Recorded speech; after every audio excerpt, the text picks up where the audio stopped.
ጤና ይስጥልኝ አድማጭ ተመልካቾቻችን መላው የአማራ ሕዝብ ይህ መልእክት የምናቀርብላችሁ ከአማራ ፋኖ መረጃ ማዕከል ወይም from Amhara Fano Information Center ነው። መልእክቶቻችንንም እንደሚከተለው እናቀርብላችኋለን። መልካም ቆይታ። ሰላም ጤና ይስጥልኝ የአማራ ፋኖ መረጃ ማዕከል ቤተሰቦች በያላችሁበት ሰላማችሁ ይብዛ። ሰሞንኛ መረጃዎችን ይዘንላችሁ መተናል። ፋኖ ሚዲያዎች ነን።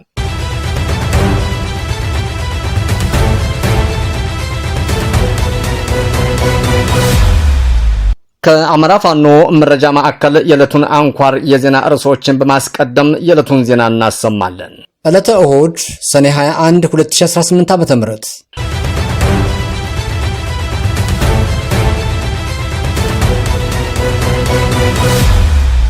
በደሴ ዙሪያ የአርበኞች ቤተሰቦች ታገቱ፣ የመሬት ደብተሮችም ተዘረፉ።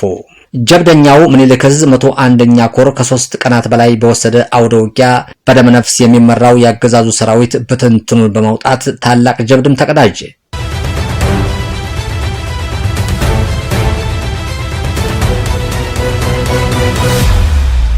ከሰም 2ኛ ኮር ነበልባል ክፍለ ጦር መብረቁ ሻለቃ በየረንና ከረዩ አውራጃ ራቡቲ ቀበሌ ላይ ድል ተቀዳጀ። ፋኖ በደጋዳሞት ግንባር የሁለት ከፍተኛ ወታደራዊ መኮንኖችን ጨምሮ ከ150 በላይ የጠላት ኃይል መደምሰሱንም አስታወቀ።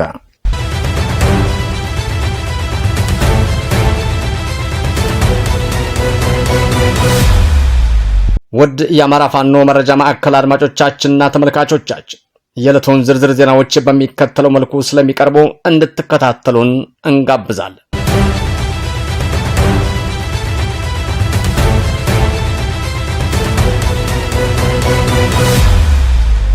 በደሴ ዙሪያ የአርበኞች ቤተሰቦች ታገቱ፣ የመሬት ደብተሮችም ተዘረፉ። በደቡብ ወሎ ዞን ደሴ ዙሪያ ወረዳ ቀበሌ 028 ልዩ ስሙ ስፋየት በሚባል አካባቢ የሚንቀሳቀሱ የአገዛዙ ታጣቂዎችና ሚኒሻዎች የአርበኞችንና የፋኖ መሪዎችን ቤተሰቦች በከፍተኛ ሁኔታ ያገቱና ያሰቃዩ መሆኑን ከአካባቢው የደረሰ መረጃም ያመላክታል። የአርበኛ 50 አለቃ ዜናው ማሪቆስ ቤተሰቦች ላይ የደረሰው እገታ ሰኔ 19 2018 ዓ.ም በተፈጸመው በዚህ ጥቃት የአማራን ሕዝብ ለማጥፋት የሚንቀሳቀሰው ያገዛዙ መዋቅር የንጉስ ሚካኤል አሊ ክፍለ ጦር መስራችና የ104ኛ ኮር አሰልጣኝ የነበሩትን የአርበኛ 50 አለቃ ዜናው ማሪቆስን ቤተሰቦች በድጋሚ አግተው ወስደዋል። ይህ የአገዛዙ ኃይል ከዚህ ቀደምም የ50 አለቃ ዜናውን ቤተሰቦች አስሮ እየለቀቀ ቢሆንም አሁን ላይ ግን አርበኛውን አምጡ ካለመጣችሁ መሬታችሁን አታርሱም በሚል ከፍተኛ ዛቻና እንግልትም እየደረሰባቸውም ይገኛል።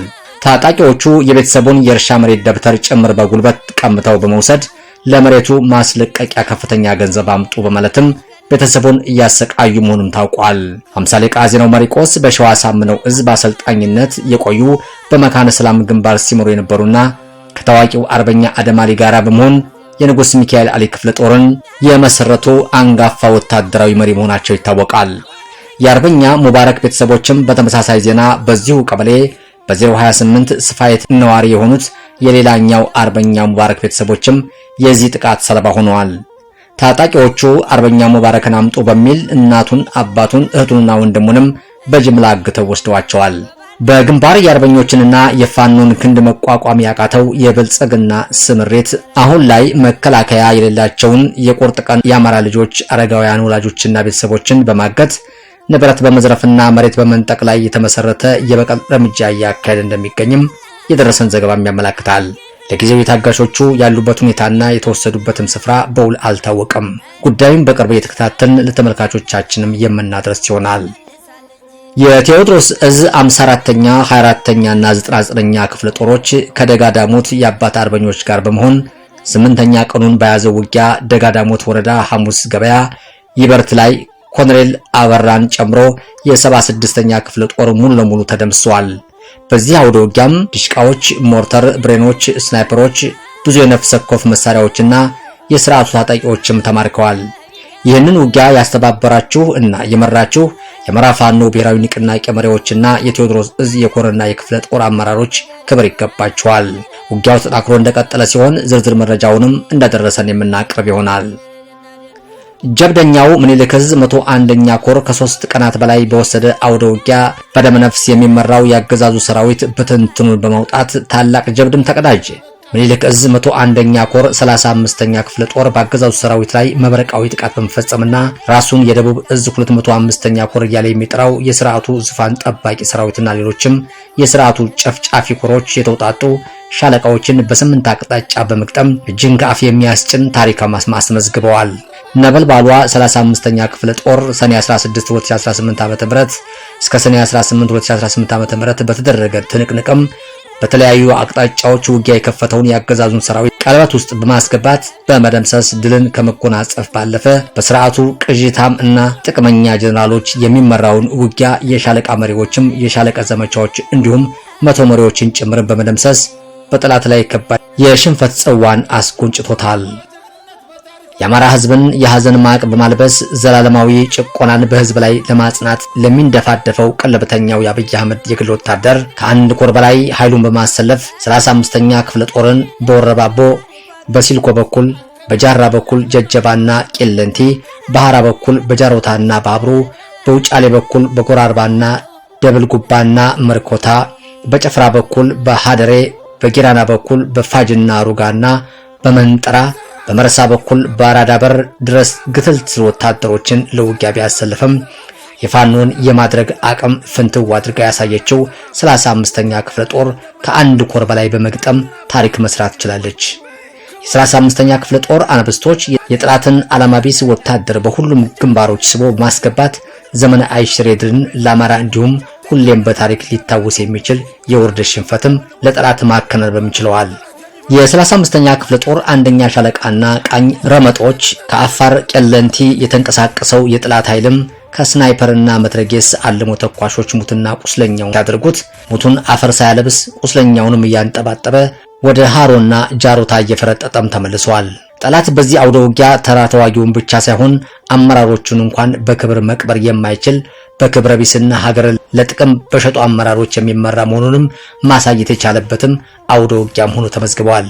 አማራን እንደ ህዝብ ጠላት ብሎ በእብሪት ወደ ጦርነት የገባው የብልጽግናው አገዛዝ የፋኖን መብረቃዊ ምት መቋቋም ሲሳነው ከባድ መሳሪያውንም በዘፈቀዳዊ ድብደባ ማድረግ በአማራ ህዝብ ላይ በጋፍራ በመነዮ በወረባቦ ላይ የሚገኙ አርሶ አደሮችና ንጹሃን ቤቶችን ማቃጠልና በህይወት ላይም አደጋ ማድረሷል።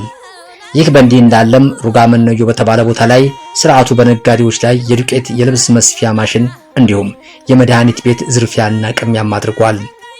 በመጨረሻም 35ኛ ክፍለ ጦር በዚህ አውደ ውጊያ የተገኙ የጥላት ንብረቶች ኤኬ ክላሽንኮፍ መሳሪያ 8፣ የክላሽ ጥይት ተተኳሽ 135፣ የመትረጌስ ጥይት ተተኳሽ 350፣ የዲሽቃ ጥይት ተተኳሽ 50፣ ሬንኮት የዝናብ ልብስ 5፣ ወታደራዊ ውሃ ኳዳ 10፣ የተደመሰሰ የጥላት ሰራዊትም 25፣ የተደመሰሰ የጥላት ወታደራዊ አመራር 3፣ የቁስለኛ ብዛት 15፣ የተማረከ የጥላት ቁስለኛም ሰራዊት 1 መሆኑ ለማወቅም ተችሏል። ከሰም ሁለተኛ ኮር ነበልባል ክፍለ ጦር መብረቁ ሻለቃ በየረንና ከረዩ አውራጃ ራቡቲ ቀበሌ ላይ ድል ተቀዳጀ። የአማራ ፋኖ ብሔራዊ ንቅናቄ ሸዋ ጠቅላይ ግዛት አሳምነው እዝ ከሰም ሁለተኛ ኮር ነበልባል ክፍለ ጦር መብረቁ ሻለቃ በብልጽግናው ጥምር ጦር ላይ ታላቅ ገድልም ፈጽሟል።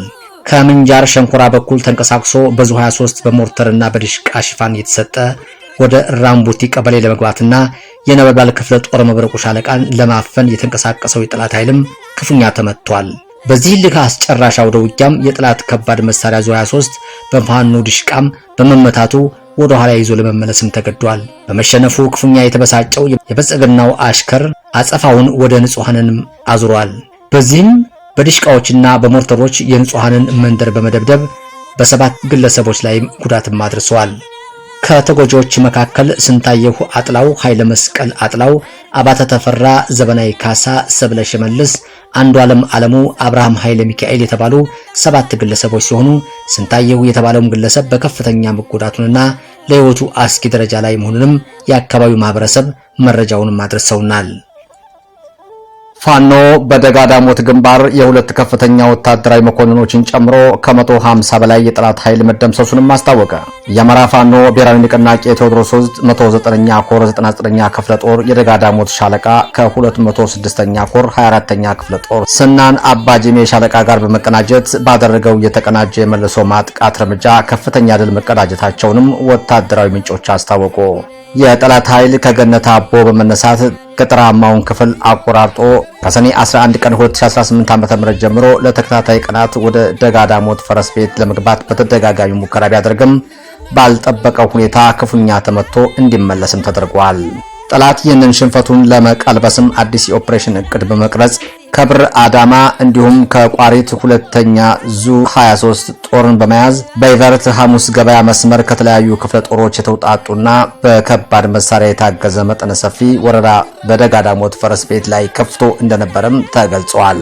ለ7 ቀናት በዘለቀው በዚሁ ታሪካዊ ትንቅንቅም አይበገሬው የደጋዳሞት ህዝብና የ99ኛ ክፍለ ጦር አባላት ጠላትን ክፉኛ በመቀጥቀጥ ሲከላከሉ የቆዩ ሲሆን ውጊያው በፈጀው በ8ኛው ቀን የደጋዳሞት ማህበረሰብ አይዞን አለልህ በማለትም በቁርጠኝነት ተሰልፈዋል። በዚህ ዕለትም የጮቄ ክንድ ነበልባሎቹ የአባ ጅሜ ሻለቃ አባላትም በቦታው ተወርውረው በመድረስ ከ99ኛ ክፍለ ጦር ጋርም ግንባር ፈጥረዋል። ሁለቱ የተቀናጁ ሻለቃዎችም ወደ ሙሉ መልሶ ማጥቃት በመሸጋገር በዕለቱ ሰኔ 19 ቀን 2018 ዓ.ም ለ2 ሰዓታት ብቻ በፈጀ ኃይለኛ ውጊያ በጠላት ላይ ከባድና አስደንጋጭ ምትም ማሳረፍም ችለዋል። በዚህም የጠላትን ወታደራዊ መዋቅር ሙሉ በሙሉ በመበተን ደማቅ ድልም አስመዝግበዋል። የጠላት ሰብአዊና ቁሳዊ ኪሳራም ዝርዝር በዚህ በደጋዳሞት አውደ ውጊያም ከፍተኛ አመራሮችም የ76ኛ ክፍለ ጦር አዛዥ ሙሉ ኮሎኔልና ሌተናል ኮሎኔል የመካከለኛ አመራሮች፣ ሁለት የሻለቃ አመራሮችም ከ150 በላይ የጠላት እግረኛ ሰራዊትም ሙሉ በሙሉ ተደምስሷል። በዚህ አውደ ውጊያም ከተማረኩ ከባድና ቀላል መሳሪያዎች መካከል አንድ ባለ 80 ሚሜ ሞርተር፣ አንድ ዲሽቃ ከ800 ተኳሽ ጥይቶች ጋር 8 ብሬን፣ 5 የስናይፐር መሳሪያዎች፣ 230 ክላሽንኮቭ AK47 ጠመንጃዎች ከ3250 ተኳሽ ጥይቶች ጋር 2 ስታር ሽጉጦች፣ 7 አይኮም ወታደራዊ መገናኛ ሬዲዮ፣ 5 የሞርተር ፍንዳታ እንቅሙላዎች፣ 50 የኤፍ1 የእጅ ቦምቦችን፣ 12 የጭስ ቦምቦችን፣ 300 የጥይት ካዝናዎችን፣ 11 የተረት ታክቲካል ትጥቆች እና ሌሎችም በርካታ ወታደራዊ ቁሳቁሶች በጀግናው ሰራዊትም ቁጥጥር ስር ውለዋል። በሜካናይዝድ የታገዘ ውጊያ የከፈተው የአርሜኒያው ሰራዊት በ206ኛ ኮር 34ኛ ክፍለ ጦር በአዋባል ድባቅ ተመቷል። በሜካናይዝድ ድጋፍ ተማምኖ መነሻውን የትኖራ በማድረግ በአዋባል ወረዳ ጥቃት ለማድረስ የተንቀሳቀሰው የአርሜኒያው ሰራዊት በ206ኛ ኮር 34ኛ ክፍለ ጦር መብረቁ ሻለቃ ድባቅ ተመቷል። ከወጀል እስከ ጽድ ማርያም ሉማሜን አካሉ በተደረገው እልህ አስጨራሽ ውጊያም ከጧቱ 1 ሰዓት እስከ ምሽቱ 1 ሰዓት የመብረቁ ሻለቃ ጠላትን ተፋልመዋለች። ከጦር መኮንኖች ጀምሮ በርካታ የሚሊሻ አባላትም በተደመሰሱበት ግንባር ድባቅ የተመታው ጠላት የሉማሜ ጤና ጣቢያ በቁስለኞች አጥለቅልቆታል። አነጋጉን ውጊያ ከፍቶ የጀመረው የአርሜኒያው ሰራዊት በመብረቁ ሻለቃ ግንባሩን ተመቶ ጨለማን ተገን በማድረግ ወደ መጣበት የተመለሰ ሲሆን መድፍ ዙ 23 ሞርተር ዲሽቃና ዝናብ በወረደበት ከባድ ትንቅንቅም መብረቁ ሻለቃ የጠላትን እግረኛ ሰራዊት በማናጠል ከአፈር ሲቀላቅል ውሏል። 19ኛ ክፍለ ጦር ባደረገው የከተማ ኦፕሬሽን 100 መሪውን ጨምሮ በርካቶች ተደመሰሱ። የአማራ ፋኖ ብሔራዊ ንቅናቄ ወሎ ቤት አማራ ምኒልክ ዕዝ 303ኛ ኮር 19ኛ ክፍለ ጦር በሰሜን ወሎ አስተዳደር ዞን ቡግና ወረዳ መቀመጫ ከሆነችው አይና ኢየሱስ ከተማ መሽጎ የሚገኘውን የብርሃኑ ጁላ ሰራዊትና ሚኒሻ ላይ የተጠና የከተማ ኦፕሬሽን በማድረግ በጠላት ላይም ድልን ተቀዳጅተዋል።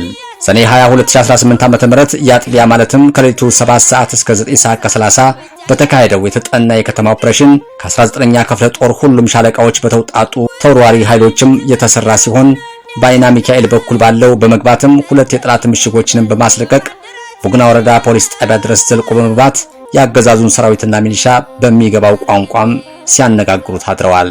በተደረገው ውጊያም 100 መሪን ጨምሮ 11 አባላቱም ሲደመሰሱ በወገን በኩል ምንም አይነት ሰብአዊ ኪሳራም አልተመዘገበበትም። በሌላ በኩል በተደረገው መብረቃዊ ጥቃትም ቋፍ ውስጥ የገባው ጠላት ኃይልም በሌሊት እውር ድንብሩን ዙ 23 እና ሞርተር በያቅጣጫው በደመነፍስ ሲተኩስ አድረዋል ሲልም የ303ኛ ግዙፍ አሳምነው ኮር ህዝብ ግንኙነት መምሪያም መረጃውን ማድረስ ሆናል። ሰሞነኛ መረጃዎቻችን እነዚህ ነበሩ። የአማራ የህልውና ተጋድሎ ተጠናክሮ ይቀጥላል። ቸርን ሰንብት። በድጋሚ የአማራ ፋኖ መረጃ ማዕከል ቤተሰቦች በቀረበላችሁ መረጃዎች ላይ ሀሳብ አስተያየት እንድትሰጡ በትህትና እንጠይቃለን። ሰናይ ጊዜ እንዲሆንላችሁ እንመኛለን። በተጨማሪ ላይክ፣ ሼር፣ ኮሜንት፣ ሰብስክራይብ እንድታደርጉልን በትህትና እንጠይቃለን። አመሰግናለሁ።